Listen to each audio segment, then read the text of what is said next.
"Oh, grandmother, what large ears you have got, the better to hear with. Oh, grandmother, what great eyes you have got, the better to see with.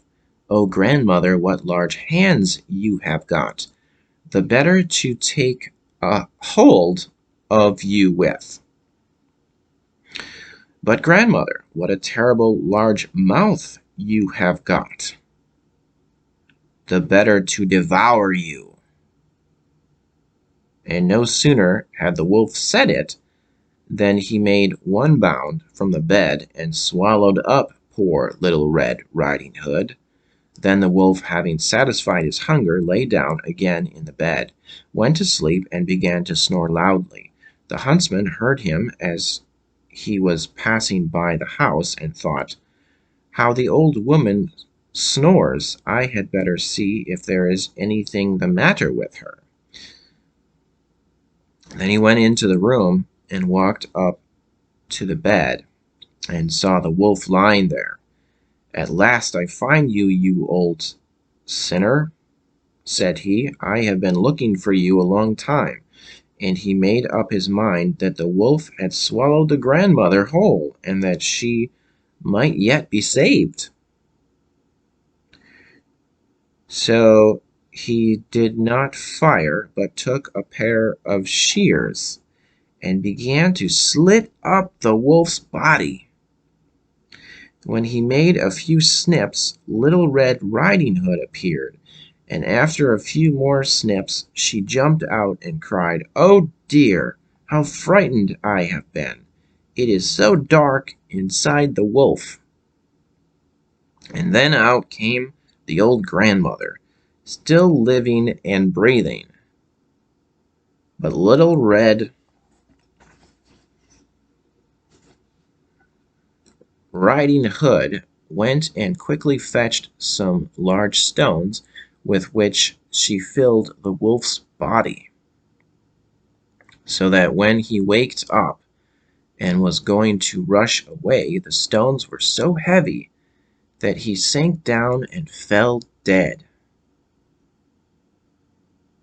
They were all three very pleased. The huntsman took off the wolf's skin and carried it home.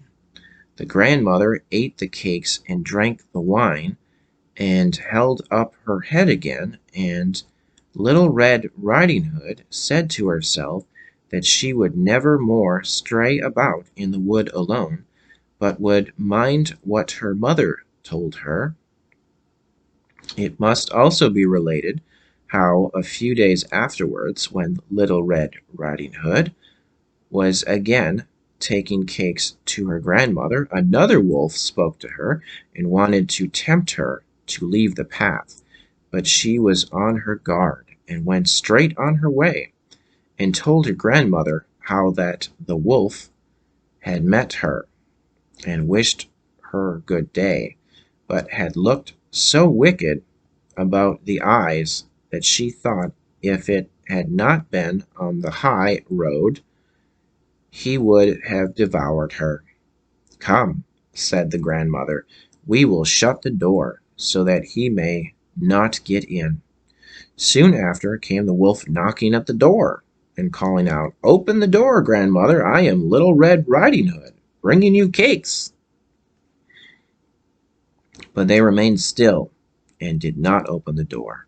After that the wolf slunk by the house, and got at last upon the roof, to wait until Little Red Riding Hood should return home in the evening. Then he meant to spring down upon her and devour her in the darkness, but the grandmother discovered his plot. Now there stood before the house a great stone trough, and the grandmother said to the child, "Little Red Riding Hood, I was boiling sausages yesterday, so take the bucket and carry away the water they were boiled in, and pour it into the trough." And Little Red Riding Hood did so until the great trough was quite full. When the smell of the sausages reached the nose of the wolf, he snuffed it up and looked round and stretched out his neck so far that he lost his balance and began to slip, and he slipped down off the roof straight into the great trough and was drowned. Then Little Red Riding Hood went cheerfully home and came to no harm.